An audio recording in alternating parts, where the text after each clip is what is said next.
Okay, so I am packing for my trip. I am heading to South America, Peru.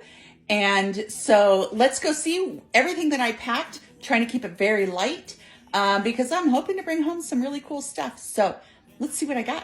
Okay, so far I have my boots, a pair of shorts, a pair of flip-flops, 3 pair of pants, a shirt, a sweatshirt, and a dress, and a tank top. I do have to throw in a few more shirts, but so far this is half of my suitcase.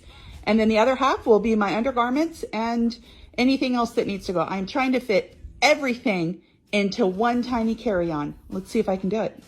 Okay, I think I'm gonna be able to do it. So I have my swimsuit and a wrap. I have a few snacks. I have medication, my important medication I keep with me in my backpack, and I take that with me on the plane. This is altitude sickness and stomach sickness in case I get something while I'm down there. It's antibiotics just in case, because I am going to South America. And of course I can't go without this. So I have this, my socks and my under. And then in this bag is where I just keep extra Ziploc bags in case I need them. Tissues, those are great. Carry those when you go into restrooms and stuff because you never know if they have them.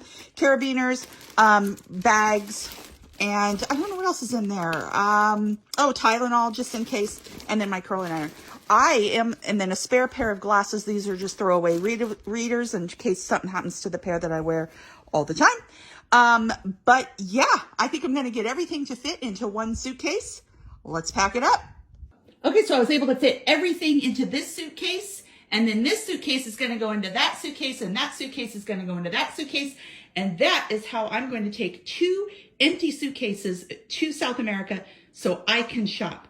The only thing I'm missing in here is I still need to add my makeup and my deodorant and that kind of stuff, but there will be enough space to shove in between the other bigger suitcases. So here we go.